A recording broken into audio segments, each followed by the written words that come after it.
龍が如くへと続きをやっていきましょう。一回マスターに話しかけていい？どうしました？随分浮かない顔に見えます。また一人仲間を亡くしました。そうですか。一杯飲んでいかれますか？いえ。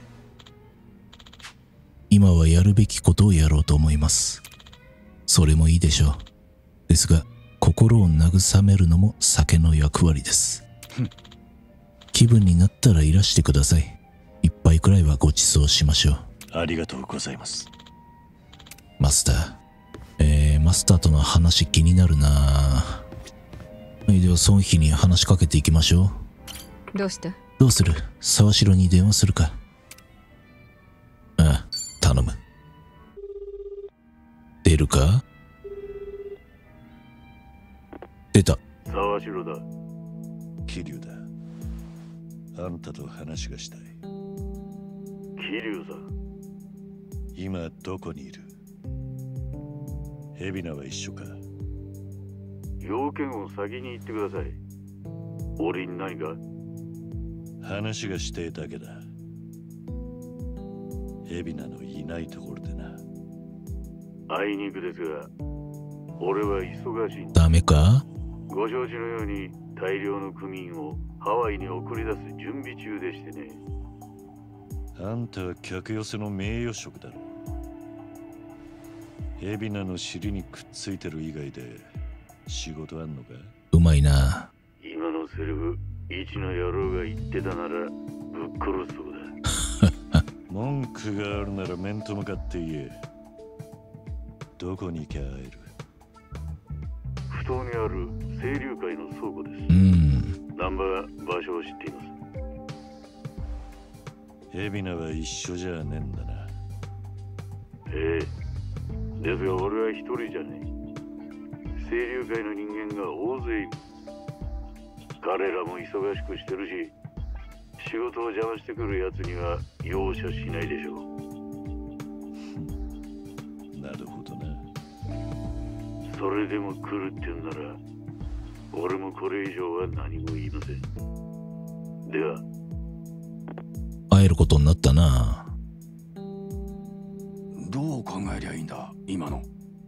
沢城に会いに行ったら清流会の連中が襲ってくるってことか？まあそうだろうな。うん、そうなるよね。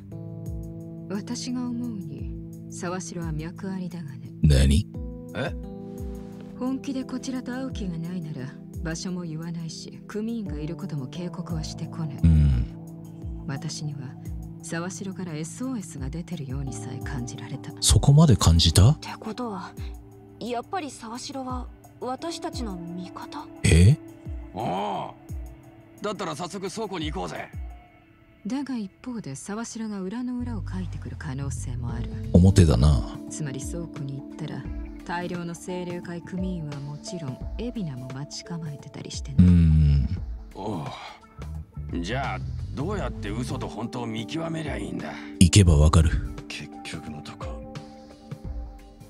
行ってみなきゃわからねえってことか。だな。危険だけどやるしかないわね。ああ。オッケーなら俺も一緒に行くよ。助かる。何？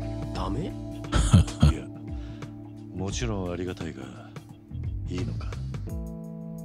孫妃もここんとこ楽しそうにやってたみたいだしね。いや、しかしお二人にそんな軽いフットワークで動かれると方々に示しが。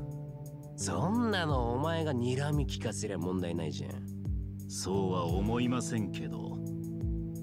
お前も来てくれりゃ確かに頼もしいが、立場的にも清流会と表立って揉めるのはまずいんじゃないのか？それはそうだな。もう偉人町の平和は崩れ始めてるし、連中から始めたことだからね。売られた喧嘩なんだから文句言われる筋合いはないよ。それに立場気にしてダチ助けないとかなんかダサいじゃん。そうだな。桐生さんは助けないの？いいこと言うじゃん。お前の言う通りだってことだよな。あれ、俺なんか変なこと言っちゃった？いや、変だったのは俺の方だ。構わないか。まあ私は別に歓迎するなんて言わないわな。ツンデレの君にそこまで期待しちゃいないよ。よしってことで、みんなまたよろしく頼むよ。まあよろしく。歓迎するぜ。ああ、大歓迎だぜ、超。もう私たち敵なしなんじゃない？なんだかみんなで随分楽しそうなことですね。お前も来りゃいいじゃねえか。桐生さん、清流会の倉庫なら陣内駅から行けます。倉庫までの道なら俺知ってるんで。わかった。でも蝶も加わったばかりだし、いきなり突っ込んでいくのも危険じゃない？どこかで腕試しをしたり、しっかり準備してから向かった方がいいと思うんだけど。まあ確かにそうか。何が待ってるかわからねえし、ならぴったりの案件がある。なんだ？実は偉人町で建設中だったビルに火災が発生してな、燃えてそのまま廃墟になってしまっている物件があるんだ。最近そこが見知らぬ怪しい連中のたまり場になっているなんて噂が流れていてな。これダンジョン来たか？へえ。偉人町たまり場にされるだなんて放っておいたら孫妃の監督不意気届きになるんじゃないの？ああ、だからちょうど調査して必要ならそいつらを排除しようと思っていたところだ。なるほど、確かに腕試しにはぴったりの案件かもね。腕試しにもなるし、私は手間が省ける。一石二鳥というやつだ。わかった。じゃあその廃墟とやらに行ってみよう。場所は馬車街道の西あたりだ。うちの実力者の幹部を先に向かわせている。そいつと合流しよう。清流会の倉庫に乗り込む前にしっかり準備しないとな。まずは馬車街道西にある廃墟で腕試しといこう。レベル上げはかどるぞ。これはハワイにもあるんだからこっちにもあるとは思ったけど。誰だ？もしもし。伊達だ、桐生。伊達さん。手が空いたらハーバーライトに来てくれるか？そこからカムロ町に移動するんだな。しっかり準備してからでいいぞ。ああ、今か。そうする。このタイミングでか。どうしよう。見たいな。エンディングノートも。一回でもダンジョン行っちゃおうか。信号無視失礼。さえこと制服。学校か。制服着て通ってた日が懐かしいな。清涼高校ね。制服か。俺の頃は学ランだったが、最後に来たのはいつだったか。桐生さんの学ラン姿とかちょっと見てみたいかも。桐生さんが幼い頃のストーリーを外伝的な感じで出ないかな。話したらちょっと面白いかな。まあタイムマシンでもない限りそんなことできない。あ、うちの店の企画で制服のイベントあるからできますよ。何？男性のも用意あるので、桐生さんもよければぜひ。案外何でもできるもんなんだな。よし。オッケー。サイコ初めてかこれ。行きましょう。ここがその廃墟か。建設中に火災か。もったいない話だね。お、いたな歌丸。ここに出てくるんだ。ああ、孫妃か。めちゃくちゃリアルだなこれ。あ、なんかこわもての人ね。相当な使い手なのかしら。もろ歌丸さんじゃん。待っていたぞ。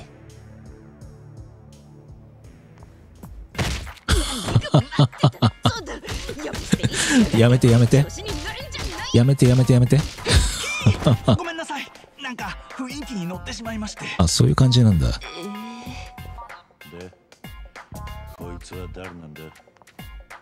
ああ、うちの幹部の一人、歌丸だ。この廃墟の噂を聞いて先に調査に行かせていたんだよ。あ歌丸だ。よろしく頼む。あ、あくまでも別人ってことね。どうなんだ？このビルに救ってる連中はいたのか？はい、めちゃめちゃいました。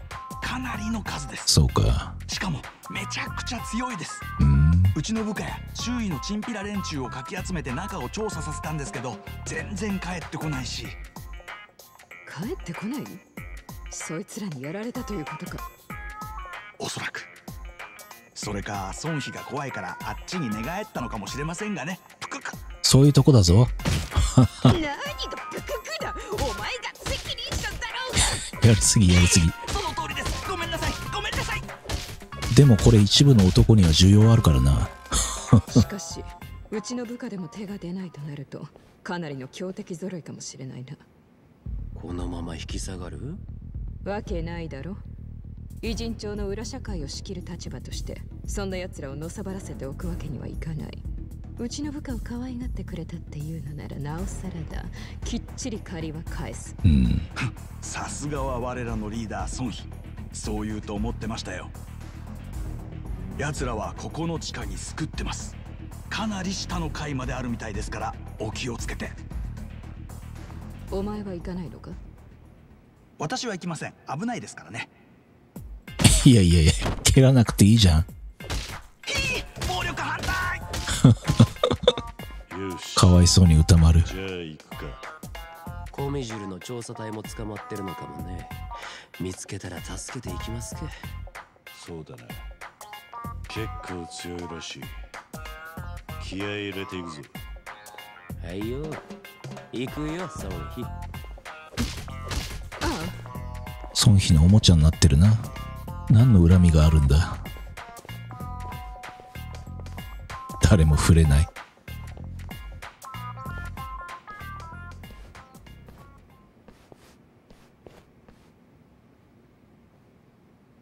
いってらっしゃいませ。なんか意味深だな。歌丸関連でなんかありそうだな。まだまずお試しでってことね。ここはサクッといきましょうか。ほぼハワイと一緒でしょうからね。まあ一旦出ちゃってもいいけどな。さあ出てきました。十分鍛えられたな。準備ができたら陣内駅から倉庫に向かおう。行きましょう。エンディングノートいっちゃおうかな。これここに追憶ダイアリーあるな。これ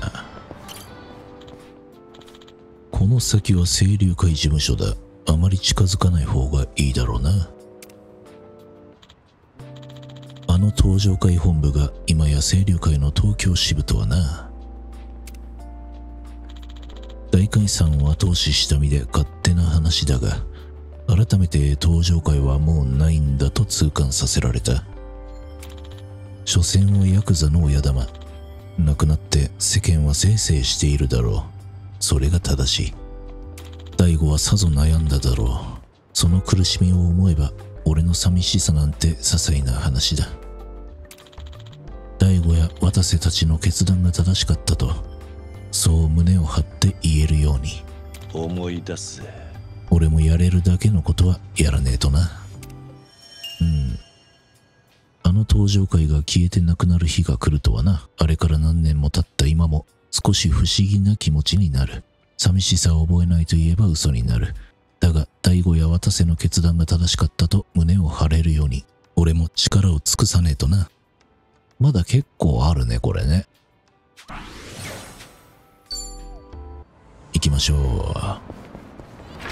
来ちゃった。伊達さん。よし、来たな、桐生。ああ。いいか、これからカムロ町に向かう。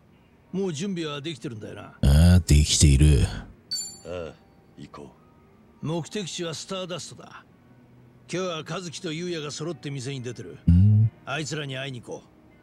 お前のエンディングノートを充実させるんだ。だよな。さあ、もうすぐ見えてくるぜ。カムロ町の老舗ホストクラブスターダストだ。老舗か。やっぱいいな、カムロ町は。もうそんな扱いになってるんだな。何年か前にジンゴン派に乗っ取られて、一時期はだいぶ様変わりしてた。今は一周回って昔ながらのホストクラブって感じに戻ってる。和樹オーナーの方針だし。昔ながらってのはああいう感じで大立ち回りすることか。何？ああ、ゆうや。変わってねえな。ああ。たく何やってんだ。こんな街中で騒がせやがって。半グレだかなんだか知らねえがな。うちは登場会にだってみかじめは払わなかったんだよ。さっさと消えろ。もう二度と来るな。いいのか。やられハングレ。後悔させてやんぞ。そんな安い脅し文句しか出ねえのか。それじゃあ今のカムロ町には通用しねえぞ。たくましくなってんな。てめえの方こそうちに手出したことを後悔するんだな。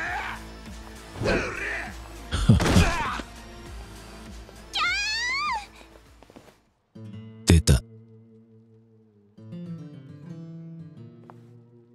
和樹。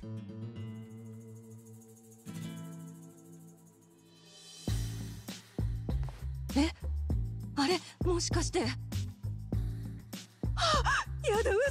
和樹さんイケメンだな。かっこいい。ゆうやさんと二人尊すぎる。お疲れさん、ゆうや。相変わらず怖いもんなしだな。和樹さん俺がこの店守ってますから、安心してお客さんたちを楽しませてあげてください。お前も中にいてもらわないと盛り上がらないんだ。さあ来いよ。まだまだ働いてもらうぞ。うっす。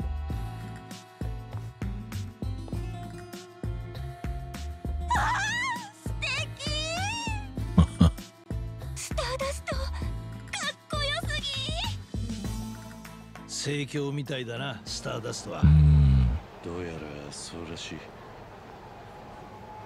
おかげであいつらの元気そうな様子をこの目で見られたよ。そうか。いや、大したもんだな、お宅のオーナーは。さっきの見てたぜ。ああ、そうっすか。あれチンピラがみかじめせびりに来てたんだろ。まんまと返り討ちにしてやったな。見た感じ店の調子も良さそうじゃねえか。そうっすね。うちは昔ながらのホストクラブでしょ。時代遅れの店って笑われることもあります。でも和樹さんがオーナーに復帰して昔馴染みが少しずつ戻ってきてて、新しく若いファンまで増えてるんですよ。俺らも和樹さんたちに負けてらんねえっす。随分と慕われてるんだな、和樹もゆうやも。そりゃあまあ、あの二人は別格です。昔からずっとカムロ町を生き抜いてきた人たちですから。この店も実は何年か前にジンゴンハって韓国人のマフィアに乗っ取られてたんですけどね。本物の半純機な。彼に物を言わせて暴力もちらつかせて大変だったみたいですよ。ああ、あの頃ジンゴン派はスターダストをカムロ町進出の足がかりにしてたからな。おじさん詳しいっすね。けどね、それには訳があったんですよ。結局のところジンゴン派に目つけられたのは町の構想のとばっちりだったんです。そもそもジンゴン派は大昔に一度登場界のヤクザからボコボコにされてんですよね。おじさんたちくらいの年なら知ってるでしょ。ほら、堂島の竜ってすげえ強かったヤクザ。ああ、名前くらいは聞いたことがある。ダメですよ。この町の通を気取るんなら桐生一馬は抑えておかなきゃ。ここに異様なオーラを放っている男がいるだろ。桐生さんっていうのがほとんど一人で人言派をボコったわけです。和樹さんと優也さんはそれまでにもちょくちょく桐生さんと仲良くしてたんですね。だからその後復活した人言派は報復として真っ先にスターダストを乗っ取ったんですよ。つまり和樹さんたちは桐生一馬のとばっちりで店をめちゃくちゃにされたわけ。いや、それはちょっと違うんじゃねえのかなあ。そうっすか。裏社会の構想で迷惑かけられんのはいつだってまっとうにやってる堅気ですよ。まあそりゃそうだな。まあ人言派は今じゃもう完全に潰れましたし、桐生さんも死んじゃったらしいですけどね。連中のせいでどれだけ和樹さんが店取り戻すのに苦労したことか。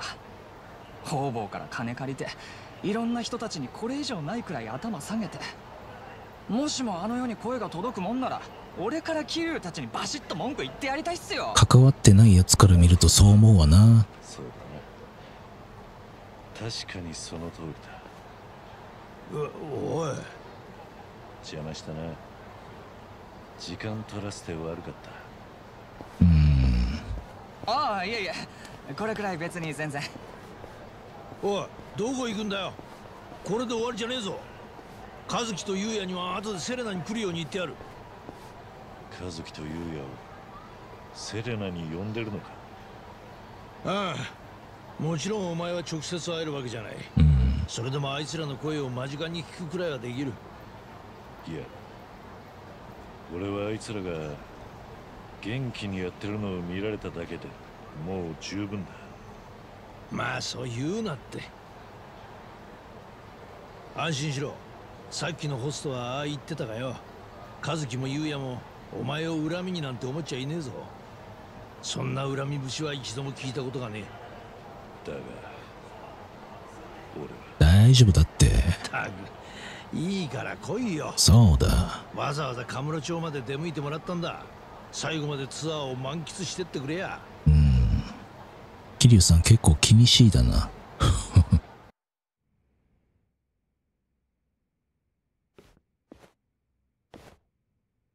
来ましたね。よう、いらっしゃい。待ってたぜ、和樹、優也。どこで聞いてんの？こちらこそお招きありがとうございます。いやー、伊達さんに声をかけてもらえるなんて、カムロ町じゃ伝説の刑事さんですからね。その通り。そんな見えすいたお世辞じゃスターダストも先が知れてるぜ。お世辞じゃねえだろ。お世辞なんかじゃないですって。俺はいつだって本音しか言わねえっすから。そうかい。ところで今日ってこれお店空いてますけど貸し切りですか？いや、そういうわけじゃねえ。今くらいの時間はちょうど客が来ねえんだよ。あそこで聞いてんのか。おい優也、なんか失礼だぞ。でも和樹さんも正直そう思いましたよね。お前ね、俺を巻き込むのはやめてくれる？本当にすみません、伊達さん。直接会えないのが辛いところだよな。どんだけ喜ぶかみんな。あ、そうだ伊達さん、聞いてくださいよ。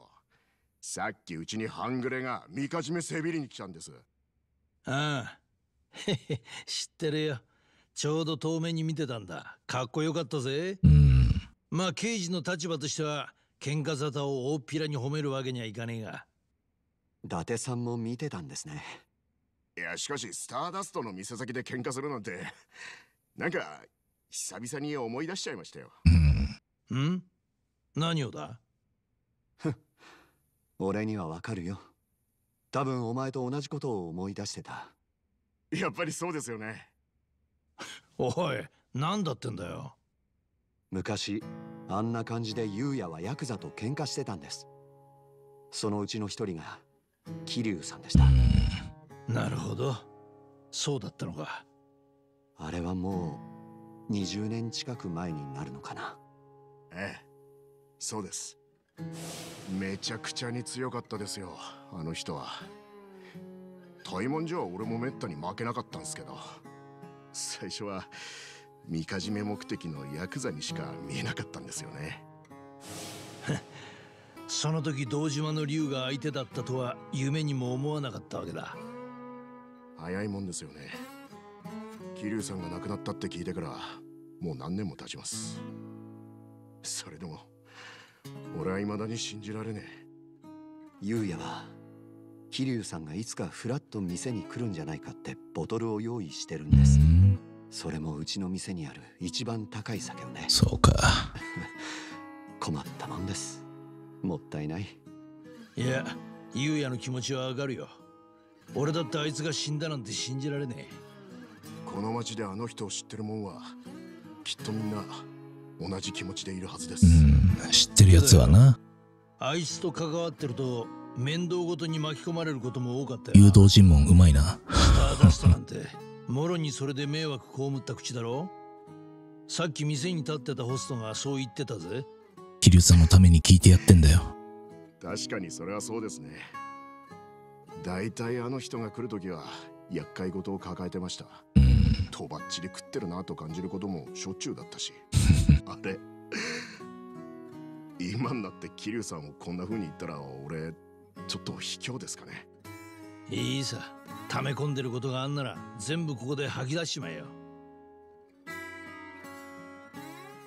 けどその厄介ごとに一番体張っていたのも桐生さんです。あの人の歯食いしばってる姿を見てると俺らは何も文句なんか言えなくなっちまう。例えば初めて会った時、あの人は登場界を一人で敵に回して戦おうとしていました。そして組の金庫から消えた100億をめぐってその鍵を握る少女を守りきった。あの時の桐生さんの背中を思い出すたびに俺たちも何度奮い立たされてきたことか。ちょっと何か人生でうまくいかない時期があっても頑張れる気がするんですよ。そんな桐生さんだから俺らはいつまでたっても帰ってくる気がしちまうんです。ねえ伊達さん、今日俺らを呼んでくれたのってなんでですか？もしかしたら何かあったんじゃ。何かって？そうですね、実は桐生さんのことで新たな事実が判明した。もっと言えばやっぱりあの人は死んでなんかいなかったとか。何言ってんだよ、なんじゃねえ。俺はただ久々にお前らの声が聞きたくてよ。そっか、そうですよね。もう合わせちゃえよ。ちょっと当てが外れちゃいましたかね。口止めしとけばいいだろう。合わせちゃえよ。お前ら和樹さんはいつだって桐生さんに恥ずかしくねえようにしたいってそう言ってスターダストの所有権も必死になって取り返したんですよ。ああ、大変だったろ。でもおかげでスターダストは昔の輝きを取り戻しつつある。カムロ町のこの辺一帯もだ。それは傍目にもよくわかるよ。今のスターダストは桐生さんに見せても決して恥ずかしい店じゃありません。だからもう一度見てほしかったですよ。俺も優也のボトルを笑えませんね。大丈夫だ、あいつはきっとちゃんとお前らの頑張りを見てるさ。間違いねえ。俺はそう確信してるぜ。いやジーンときちゃう。桐生さんの存在はでかいよな、やっぱり。今日は長々と付き合わせちまったな。忙しいだろうに悪かったよ。あんたが謝ることなんかねえよ。こっちこそ手間を取らせた。和樹も優也もずっと変わらずお前を慕ってる。言った通りだったろ。お前がカムロ町で戦ってきた一つ一つの記憶が今でもあの町の住人の励みだ。そうだな。それを知ってお前はどう思った？まず飲ませてくれ。その後答えるから。正直に言えば嬉しかった。自分の葬式の参列者の話を盗み聞きしてるみたいだったかな。確かにな。ちげえね。自分がどんな生き方をしてきたかわかるよな。てめえの葬式の席ってな。中には死んでせいせいしたなんていうやつもいるだろう。でもお前はそんなんじゃなかった。伊達さん、俺はお前にそのことを思い知らせてやるつもりだ。ありがとうな。次も誰か新しいゲストを引き合わせるよ。楽しみに待っててくれ。伊達さん、楽しみだ。もうちょっと死にたくなくなってるな。桐生さん、行きたいな、これな。やったぜ。やったな、みんな。グッドボタンよろしく。ごちそうさん。また来るよ。おう、またな、桐生。準備ができ次第すぐに連絡するからよ。頼むよ。スターダストの思い出。カムロ町で和樹と優也に再会した。鎮魂派に乗っ取られてた頃とは様変わりし、元のスターダストの輝きを取り戻しつつあった。用意してくれたボトルを開けられる日はきっと来ないが、その事実だけで今の俺にとって十分だ。開けに行きゃいいじゃんか。あ、デリバリーヘルプなんだこの二人。バレちゃわないそれ。それは大丈夫なのか。あ、どんどこ島にも来る。ああ、いいですね。誰だ？もしもし。もしもし。伊達だ。伊達さん。手が空いたらまたハーバーライトに来てくれるか。また？ああ、わかった。そうするよ。伊達さん。早いね。次誰だ？生きてえな、これこのまま。でも行ったらもうエンディングノートで終わっちゃうので、ちょっとだけ本編味わっちゃおう。いや綺麗なお姉ちゃんたちも来てるじゃねえか。倉庫清流会ごときがよ。こりゃもうたまんなくなっちまうな。何がだバカ野郎。連中、そのお姉ちゃんの一人が小見汁の女王ってこと知らねえんだろうな。無知ってのは怖いもんだよ。まったくだ。桐生さん、沢城が見当たらないようだ。倉庫の中ってことなんじゃない？俺たちは沢城が出てくるまで前に進み続けるだけだ。邪魔する奴には消えてってもらう。くぅ、言うね。おい、なんだお前ら。ずいぶん涼しい顔しやがって。なめてんのかこら。マジでぶっ殺されてんのか。やってみろ。来る気があんならさっさとかかってこい。お前らとは口を聞くだけ時間の無駄なんだな。なんだとこら。弱いやつほどよく吠えるってか。行くぞ。さあ桐生さんで一撃だ。悪く思うなよ。加減できねえぞ。オッケー。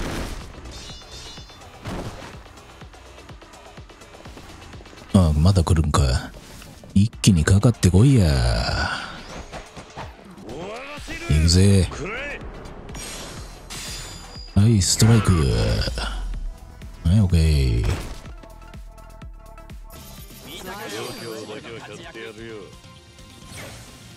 まだ強くなれる。大人の渋みが出てきたビッグバードの極み。サンダーウェブの極み。格が上がったね。オッケー。お前らはやり直すためにここへ来たんじゃなかったのか。そうだよな。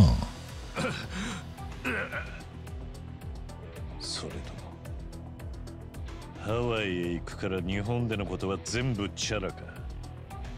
組の命令で振るった暴力は脳幹か。そんな覚悟でいりゃどこに行ったって裏社会から抜けられやしねえ。本気で人生立て直したいと思ってんなら少しはてめえの頭で考えろ。優しいな桐生さん。ちゃんと説教して。私はあの人ほど優しくはない。立てついてきたやつにはきっちりけじめをつけさせる。それが小見汁の流儀だ。姉さん。あうわ、痛そう。たまーに本性が前面に出てくるんだよね、孫妃って。そこがまたいい。だよな、みんな。いいと思ったらグッドボタン押してな。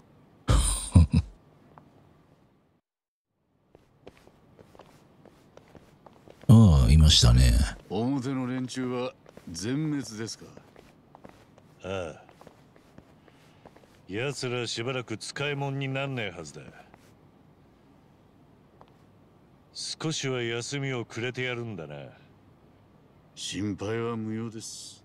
代わりの人間は吐いて捨てるほどいますんで。大概算で行き場をなくした極道崩れがね。連中を食い物にするためにお前らは第二次大解散なんてお題目を唱えてんのか。あいつらにとっちゃやっと差し込んできた希望の光だったはずだ。そうですね。そういやこんなことを言ってるやつがいましたよ。仇の世界は全く自由がなく、まるで無所のようだったと。元ヤクザがいつ何をしでかすか常に監視されてるようなもんだったんでしょう。それは仕方ないだろう。ですが面白いのはこっからです。ここでは常時100人近い組員が作業をするんですが、管理者は1人以下で済むんですよ。それができるのも倉庫の構造にありましてね。構造？この監視塔を見てください。中に管理者がいるかさえ外からは見えません。管理される側はいつ見られているかわからないので、作業の手を抜けなくなるわけです。パノプティコンという構造ですが、これが何のために考案されたかわかりますか？刑務所か。無所の監視だ。ご名答です。無所のような社会から逃れてきたはずの元ヤクザたちは、結局少しだけマシな牢獄に来るだけのことだった。お前らは何のために連中を集めてる？なんでハワイへ送り込む必要がある？救ってやるためにですよ。救うだと？海老名がそう言ってんのか？もしそんな上っ面の話しかされてねえんなら、お前もいずれ使い捨てられる運命だ。口には気をつけた方がいいですよ。彼らは清流会の中でも武闘派です。海老名さんへの忠誠心も厚い。命令を受ければ殺しもいとわない。命令がなくても首の敵は躊躇なく殺す覚悟がある。今時の極道にしちゃ珍しいな。だが口で言うだけなら何とでも言える。そんな奴ら腐るほど見てきた。そうだな。来い。本物の武闘派ってのがどんなもんか、俺の拳で味わわせてやる。今回も桐生節炸裂しまくってんな。いいぞ。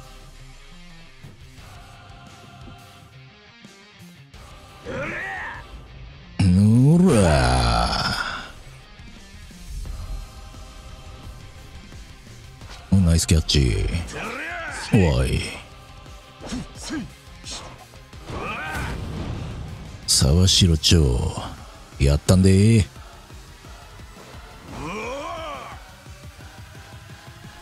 いくぞー。さて、あ、覚醒いける。覚醒。おらおらおらおらおらうわうわうやおわおうやほらおらおらおらおらうわうわい。オッケー、気持ちいい。サンダーウェブの極みやってみよう。これどんなだろう。これ見ましょう。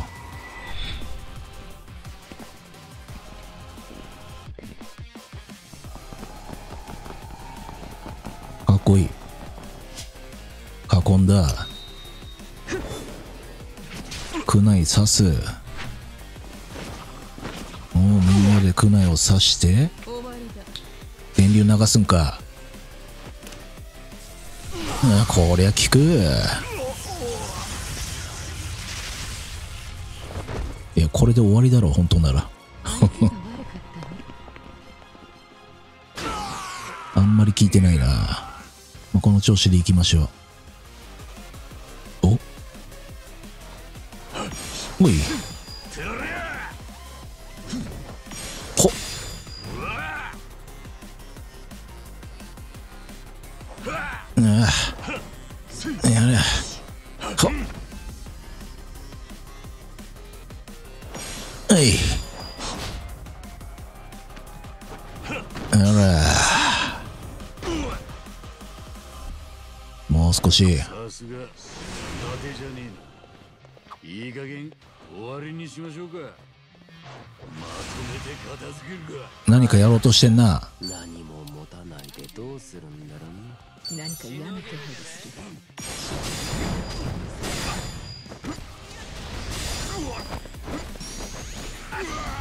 オッケー。特に何もやってこなかったな。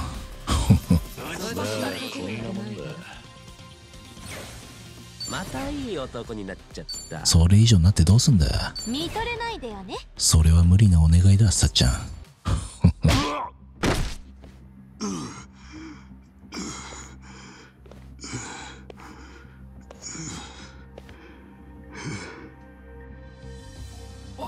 やった。あの沢城をぶっ倒してやった。さすが桐生さん。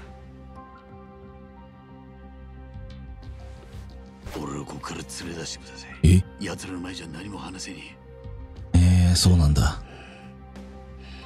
面白くなってきたね、これ。よせ。俺をどうする気だ。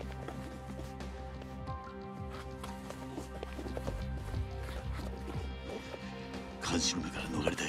このまま海に放り込んでください。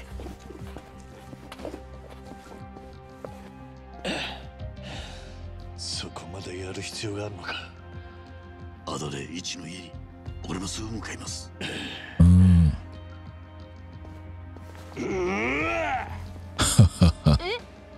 桐生さんシュート。ちょっと不自然だよな。何もそこまで。まあ後で説明するよ。もうここに用はねえ。次はエビナだ。やっぱ面白いわ、あの人。いや、まさかいつも透かしてた沢城があんな声上げて海に落とされるなんてよ。ちょっと衝撃的だよね。普通は見れないぞ、あんなもん。なるほど。それじゃあ海に落としたのも沢城と示し合わせてたわけですか。この後春日の部屋で待ち合わせてる。桐生さんは沢城を信用することにしたんですね。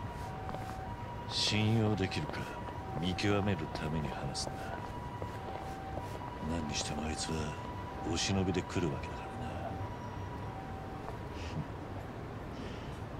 それなりに変装してくると思うぜ。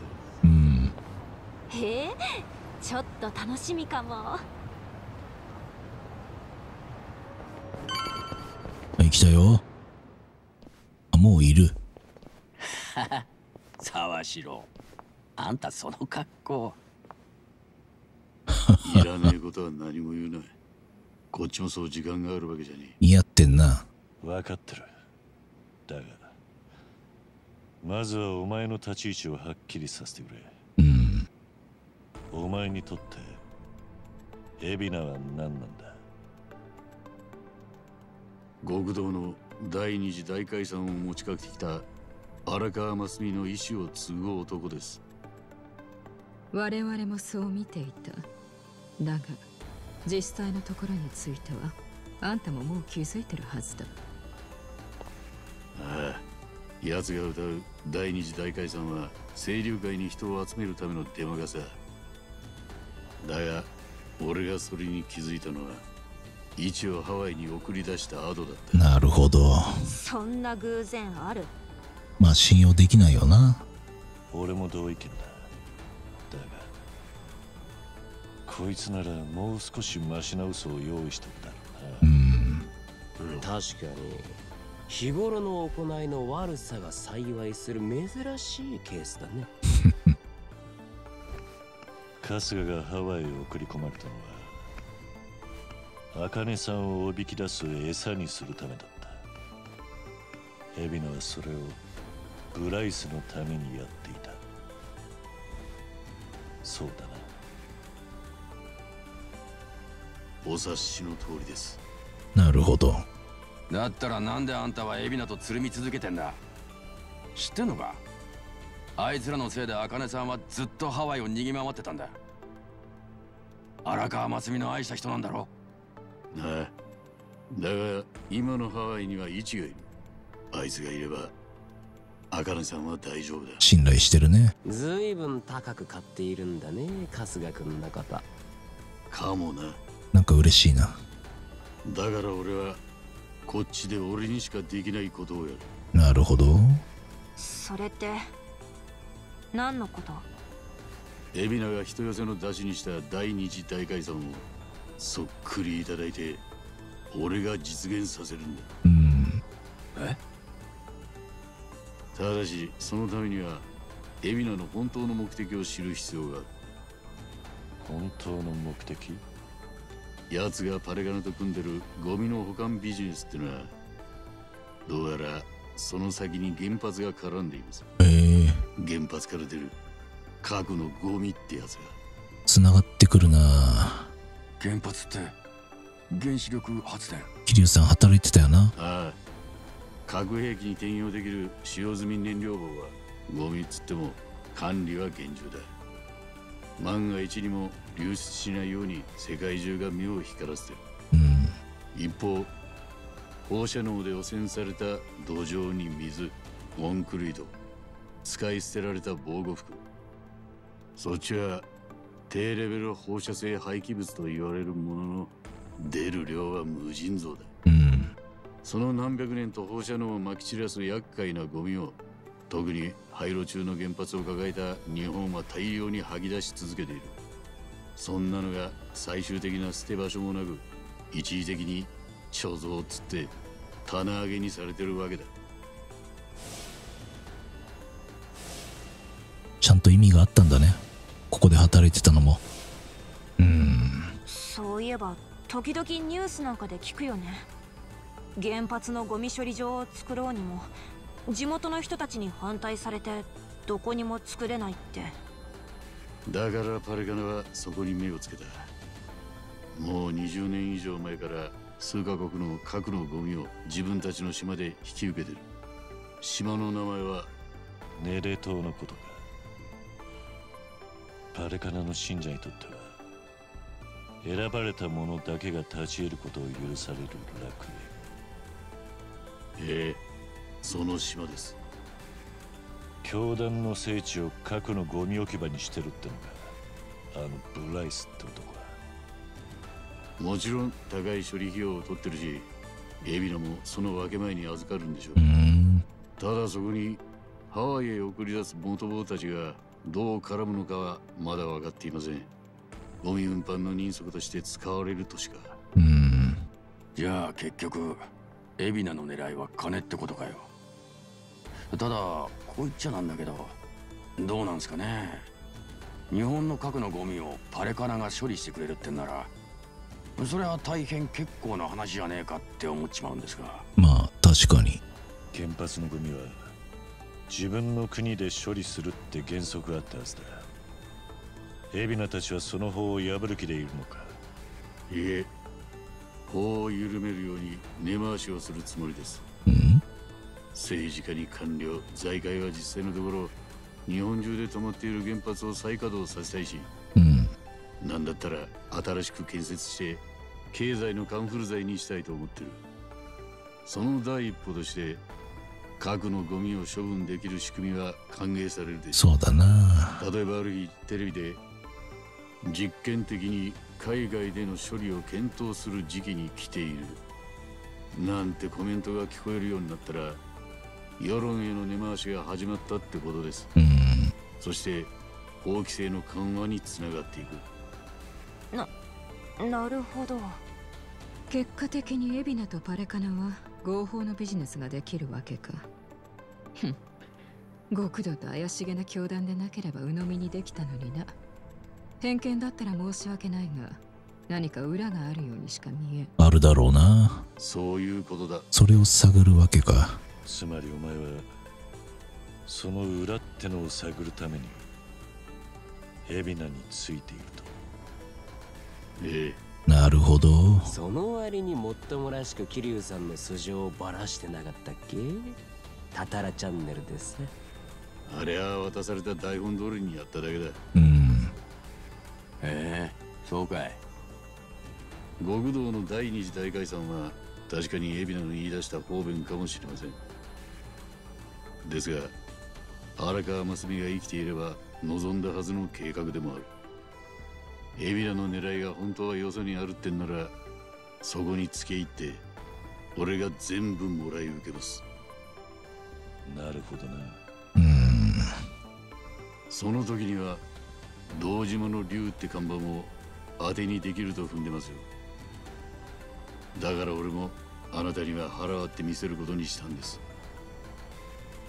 俺たちで果たした東上会と近江連合の大解散はもう元の木阿弥になっていたのか。まあ元に戻っちゃうって意味な。僕たちが腹を決めて捨て身で開いた道だったはずだ。それがたったの4年かそこらで。桐生さん、見込みが甘かったってことなのかな。日本っていう国は実は想像を超えて過去の過ちに寛容じゃなかった。だから元極道たちは立ち直る間もなく海老名に取り込まれるしかなかったんだ。いや、こんな状況になるのは何かがおかしい。俺が聞いていたあいつらの計画にはもっと勝算があった。あいつらっていうと？ああ、大悟たちか。大解散の仕掛け人たちだ。東上会六代目堂島大吾、そして真島五郎、西島大河だ。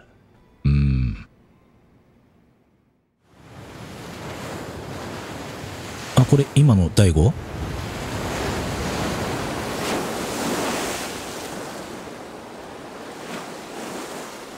ここどこ？